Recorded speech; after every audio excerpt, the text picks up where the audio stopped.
Hello and welcome to today's lesson where we're looking at the 3 C's of marketing. So the 3 C's of marketing is a strategic framework to help you win in the marketplace by better satisfying your customers' needs than your competitors.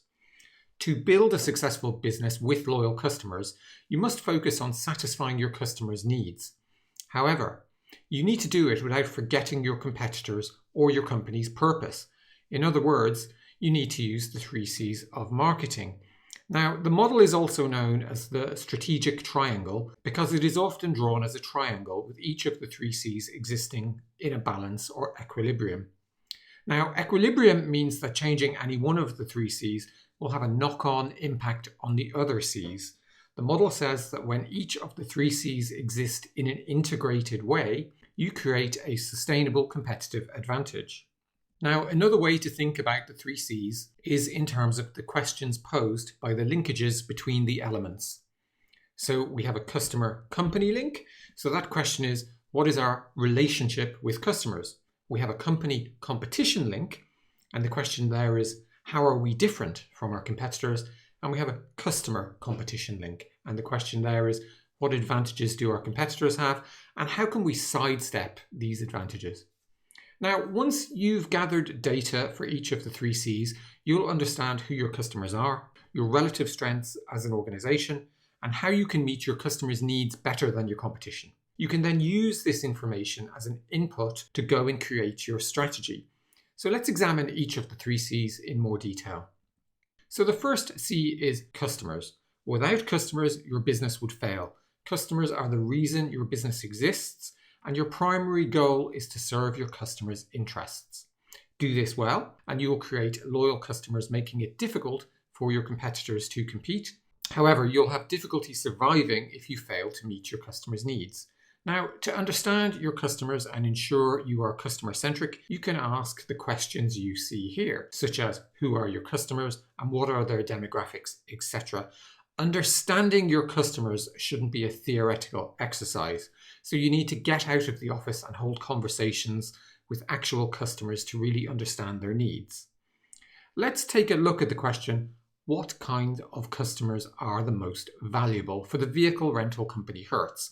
Now, over 50% of Hertz rentals come from a small subset of their customers, namely business travelers. So thus, Hertz must deeply understand these business travelers and their needs to better serve this important type of customer.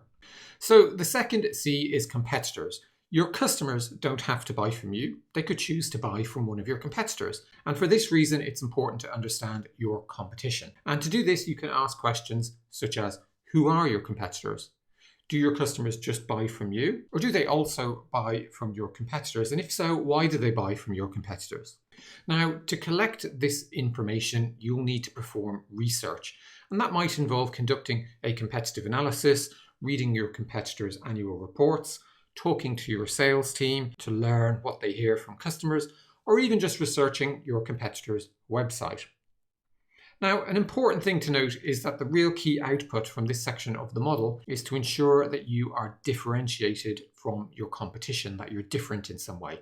Let's take a look at the question, who will your competitors be in the future for a car insurance company? So imagine you're a car insurance company. Your biggest competitor right now might be other car insurance companies, but this might not be the case in the future. The advancement of autonomous self-driving cars may hugely disrupt the car insurance market. What can your organization do to protect itself from this threat? The final C is company, and this is all about looking inwards to know who you are as a company and what you stand for. Once you are clear on who you are, you'll better understand how to stand out from the crowd.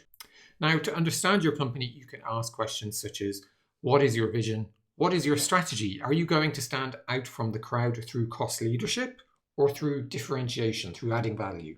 Now, as an example of examining your own company, suppose your company strategy is to offer your customers the lowest price. Now, to provide the lowest price, that means you need to have the lowest cost base. If you don't have the lowest cost base, then pursuing a cost leadership strategy is a bad idea. Well, why is that? Well, because what happens when the company with a lower cost base undercuts you? You can't react, you can't match their price, and you may as a result even go out of business. Let's take a look at an example to bring all the 3 C's together. So we're going to look at the company Brita, which sells water filters to consumers who want to drink great tasting water. Now, using some guesswork, we'll put together a rudimentary 3 C's of marketing for Brita, starting with their customers. Now, most of Brita's customers are 40 to 75 years old, but its best buyers are between 60 and 75. Brita's customers buy from them because they want on-demand clean water in their homes. Right now, customers buy in store via retail partners, but this is changing and increasingly customers are buying online. Customers have fed back that the easier Brita can make their product to use, the better. New customers can be put off because of the high initial price of the product. Now, in terms of competitors, there are other water filter makers, but Brita has the strongest brand recognition there is. New competitors are emerging as big drinks companies bring out bottled water brands. Now, these competitors offer a product that is both cheaper and more portable than Brita's. Finally, if we look at the company, Brita makes easy-to-use water filters for personal and professional use. From 2010, the company's focus or strategy has been to expand into Asia, as 5 of the world's 8 largest water filtration markets are in Asia. The company's vision is to offer everyone the best possible drinking water experience according to their individual expectations. Now, at this point, your 3 C's of marketing exercise might look something like you see here. So at this stage, you've essentially done a data collection exercise, but the real power of the model is in what you do with the data you've collected to shape your strategy across all 3 C's. So let's examine how Brita might do this. Starting with looking at competitor data, we can see that new competitors are offering bottled water, which they're advertising as pure and natural water. Now, whilst the water may be pure and natural, it's being sold in disposable plastic bottles. Brita's products are actually all reusable, so therefore there's a big opportunity for Brita to bolster its USP by being the most environmentally friendly drinking water in the world. Now, any other brand selling water in plastic bottles cannot compete with this USP, and so Brita could really sidestep their competition by doing this and really stand out from the crowd. Now, if we look at Brita's customers, with the growing concern about climate change, advertising their new USP may help Brita's first-time buyers to overcome the problem of the high initial price.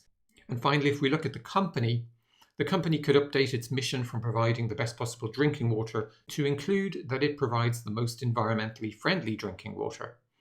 Now, obviously, before making any of these changes to its marketing, Brita should test these ideas against existing customers and new customers and their target market. Now, this example has aimed to show how the real power of the 3 C's of marketing is in analysing the data to create a powerful yet balanced strategy.